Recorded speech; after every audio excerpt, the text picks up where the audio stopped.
nagaa keessanii baga jiraattan nagaa kooti galata rabbii baga nagaa taatan isiniin jira hordoftoota alameetu baga nagaa naaf taatanii warroonni chaanaalii koo haarawaa taatan sabskraayib gochuudhaan maatii naaf taana jajjabeessaa sheerii naaf godhaa isiniin jira ittaan sudhaan guyyaa har'aa wanti nu hojjennu baraaxaa hojjenna baraaxaa baay'een keessaniin beektu jedhee yaada kanaaf baraaxaan akkamitti akka hojjetamu wajjiniin ilaalla warroonni hin beekne jechuudha.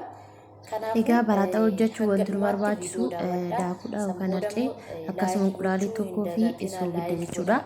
Daakuu hanguma barbaadan ni fayyadamtu jechuudha. Egaa haala kanaanii walitti ni maknaa haala kana sirriitti sukkuumuu qabdu jechuudha. Yeroo bukeeffamu sirriitti akka aga daqiiqaa 10 jabeessati haala kanaan bukeessaa. Egaa san booddee walitti qabdanii ni shaffantu haga daqiiqaa 30 yookaan 20 shaffantanii ni teessistu jechuudha. San booda egaa kana booddee egaa tursiistanii maal gootu haala kanaan isa irratti rigan isa kanaan qopheeffannaa.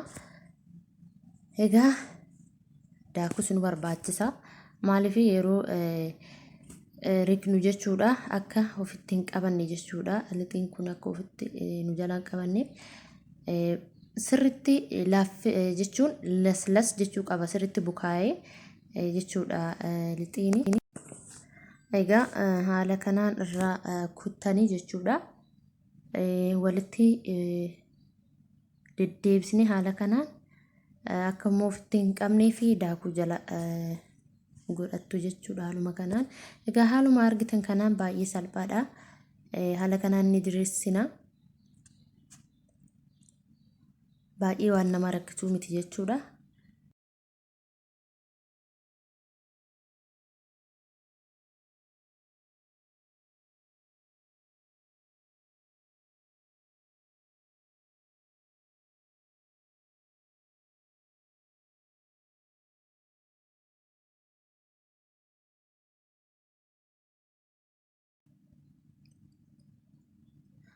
Egaa haala kanaan egaa maarreen booddee sirriitti hubadhaa'ee akkaataa isaa jechuudha.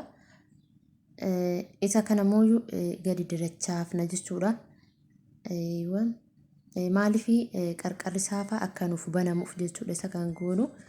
Haala kanaan gadi qabdanii ni tursiiftu. Isa kanas haga daqiiqaa 5 haga 10 ni tura jechuudha akkanatti. Egaa kana booddee egaa yeroo deebifnee immoo rignu nu dhibu addaan deema jechuudha haala gaariidhaan. Akka kanatti ni rigna jechuudha. Egaa haala kanaan ni rigannaa jechuudha. Baay'ees hin haphisinaa jechuudha. Akkasuma immoo baay'ees yabbisuu hin qabnu. Haaluma jiddu galeessatti haala kanaan ni bareeffannaa jechuudha. Egaa baay'ee waan nama dhibu miti wanti inni barbaadus baay'ee miti waanuma muraasaan hojjetachuu dandeenya jechuudha mana keenya keessatti.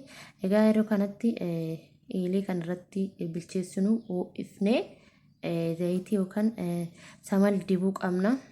San booddee egaa inni ho'ee booda irra goona jechuudha. Baraaxaa keenya finne irra goona.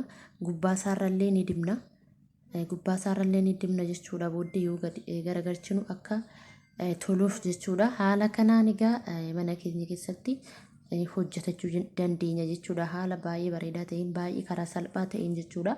Haala kanaan egaa baraaxaan kun egaa isa alaa bitamu wajjin homaa gargarii miti jechuudha. Baay'ee bareedaa baay'ee miidhagaadha. Akka hojjetattanii mana keessatti nyaattan abdiin qaba.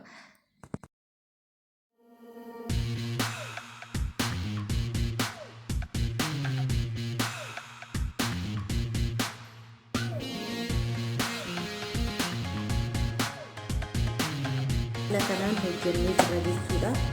Ilaalanii dandeessu. Baay'ee bareedaa. Haaluma salphaadhaan hojjetannaa jechuudha.